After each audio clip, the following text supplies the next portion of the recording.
আপনি কি দাঁতের কোনো সমস্যা না থাকার পরেও মেডিকেটেড টুথপেস্ট ব্যবহার করেন? অনেক সময় মানুষ দাঁতের কোনো সমস্যা না থাকার পরেও বেশি সুরক্ষার আশায় বা ভুলবশত মেডিকেটেড টুথপেস্ট ব্যবহার করেন। এই ক্ষেত্রে দাঁতের উপকারের থেকে অপকারী হয় বেশি। আসুন জানা যাক মেডিকেটেড টুথপেস্ট দাঁতে কোনো সমস্যা না থাকলে এটি ব্যবহারে দাঁতের কি ক্ষতি হয়। দারুণ তথ্যবহুল ভিডিও হতে যাচ্ছে, তাই না টেনে সম্পূর্ণটা দেখুন।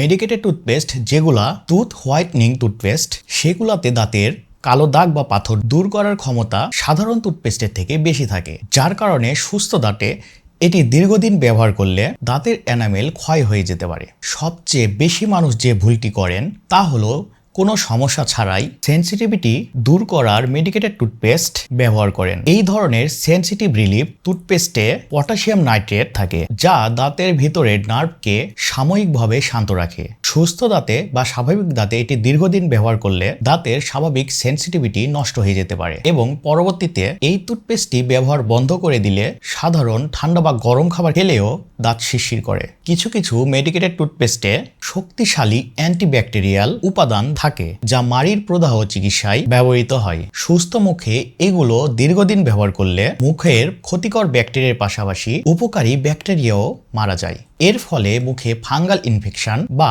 অন্য কোনো রোগব্যাধি হওয়ার সম্ভাবনাও বেড়ে যায়। কিছু কিছু বিশেষ মেডিকেটেড টুথপেস্ট নিয়মিত ব্যবহারের ফলে জিহ্বার টেস্ট সাময়িকভাবে হারাতে পারে, ফলে খাবারের আসল স্বাদ পেতে সমস্যা হয়। এই সময় মুখে একটি ধাতব বা মেটালিক টেস্ট লাগতে পারে। তাই নিয়মিত টুথব্রাশের জন্য ডেন্টিস্টের পরামর্শ ব্যতীত মেডিকেটেড টুথপেস্ট আপনার জন্য ক্ষতিকর হতে পারে। দাঁতের বা মুখের নির্দিষ্ট রোগের জন্য মেডিকেটেড টুথপেস্ট বিভিন্ন ধরনের ভেরিয়েন্ট বাজারে পাওয়া যায়। আপনার দাঁত বা মুখের কোন সমস্যার জন্য সেন্সোডাইনের কোন টুথপেস্ট ব্যবহার করবেন সেটার ভিডিও আমাদের চ্যানেলে দেওয়া আছে, ভিডিও শেষে সেটি দেখতে পারেন। আমি এন্ড স্ক্রিন বা ডেসক্রিপশনে এই ভিডিওটার লিঙ্ক দিয়ে রাখবো। এখন আসুন জানা যাক দাঁতে বা মুখে কোনো সমস্যা না থাকলে কোন টুথপেস্ট ডেইলি ইউজের জন্য ব্যবহার করা যেতে পারে। এই ক্ষেত্রে আমি ভিটা কেয়ার টুথপেস্টকে এগিয়ে রাখবো। বিশ্বব্যাপী বেবি ফুড এবং দৈনন্দিন নিত্য প্রয়োজনীয় নানা প্রোডাক্টের ভিড়ে তারা এই টুথপেস্ট নিয়েও কাজ করছে।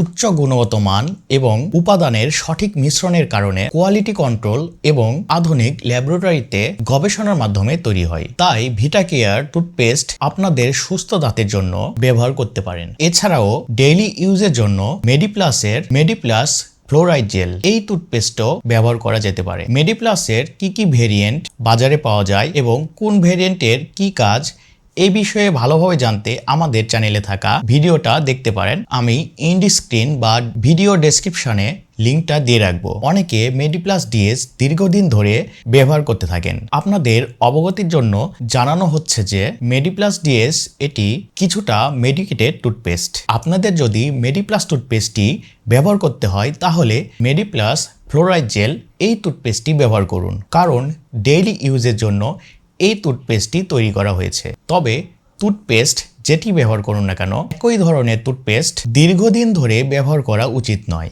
কিছুদিন পর পর আপনার টুথপেস্ট চেঞ্জ করুন। সেক্ষেত্রে বাজারে আরও ডেইলি ইউজের জন্য টুথপেস্ট পাওয়া যায়, যেমন কোলগেট, ক্লোজ আপ এই ধরনের টুথপেস্টও ব্যবহার করতে পারেন। তবে আপনি যদি ভিটা কেয়ারের এই টুথপেস্ট ব্যবহার করে না থাকেন তাহলে একবার ট্রাই করে দেখতে পারেন। ভিটা কেয়ারের আর কোনো প্রোডাক্ট আপনি যদি ব্যবহার করে থাকেন তাহলে কমেন্ট বক্সে জানাতে পারেন। এই মুহূর্তে আপনি কোন টুথপেস্ট ব্যবহার করছেন সেটা কমেন্ট বক্সে আমাদের সঙ্গে শেয়ার করতে পারেন। ভিডিওটা দেখে আপনি উপকৃত হলে আপনার বন্ধুদের মাঝে শেয়ার করে দিতে পারেন। পরিশেষে বলবো, আপনার টুথব্রাশ প্রতি 3 মাস পর পর বদলে ফেলুন। নিয়মিত দাঁতের যত্ন নিন এবং সুস্থ থাকুন।